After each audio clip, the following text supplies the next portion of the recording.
Selamat pagi, ini VT 358 ya. Kita diskusi mengenai perkembangan terakhir. Kemarin itu Donald Trump menelepon Pak Prabowo, Presiden Prabowo. Kira-kira apa yang dibahas? Jadi ada 3 yang kemungkinan dibahas ya. 1, masalah utang negara. Indonesia ini sudah mencapai batas plafon pagu anggaran utang. Jadi Undang-Undang Indonesia, pagu anggaran utang itu 40% GDP. Atau ya 8.000 triliun itu udah mentok.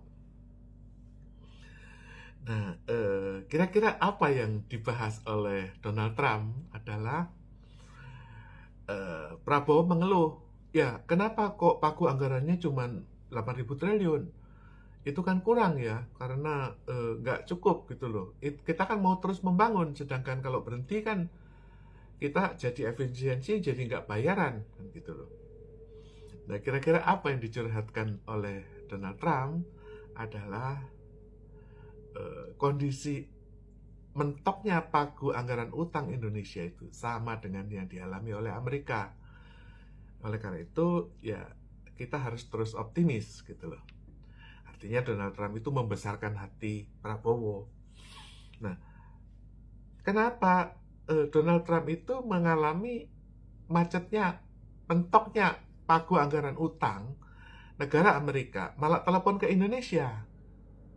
Jadi dia tahu bahwa Indonesia ini adalah pemegang kunci di masa depan.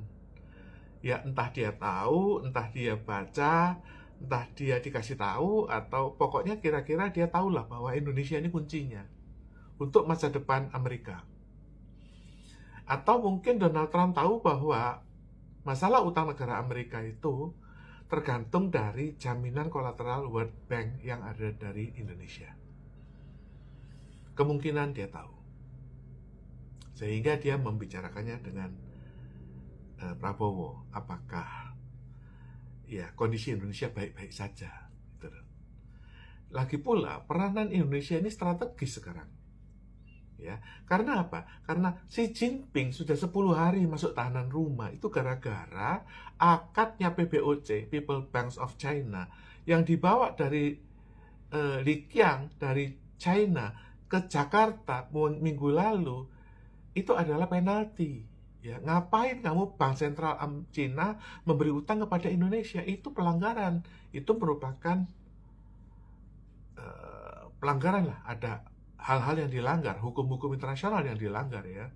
Lah bayangin aja ngapain surat tanah dari Indonesia, kolateral dari Indonesia dijaminkan ke Bank Sentral Cina. Apa Cina kekurangan tanah? Apa Cina kekurangan surat? Apa Cina kekurangan customer? Apa Cina kekurangan apa? Gitu loh, kok sampai ke ngacak-ngacak sistem internasional gitu loh. Kalau seandainya itu surat yang di Cina dijaminkan kepada Bank Sentral Cina untuk utang masyarakat Cina, itu bagus. Tapi ketika Bank Sentral Cina mengobok-ngobok Bank Sentral Indonesia, tatanan lalu lintas otoritas moneter internasional ini kacau. Oleh karena itu, dampaknya fatal. Maka dari itu, Xi Jinping sudah 10 hari nggak bisa keluar rumah. Itu bukan berarti dia dikurung ya. Enggak, dia tidak boleh berpergian. Gitu loh. Ya. Dan seperti di Indonesia, Xi Jinping itu didukung oleh 1 juta tentara polisi. Di sana tuh ada tentara People's Liberation Army. Itu adalah tentara Cina, ya. Tapi ada juga People's polisi, kepolisian rakyat, itu loh. Sama kalau kita kan Polri, Polisi Republik Indonesia, di sana polisi rakyat. Kalau sini tentara pembebasan rakyat. Jadi ada tentara dan ada polisi, dan 1 juta polisi itu adalah backup dari Xi Jinping. Itu rontok semuanya, banyak yang dibunuh.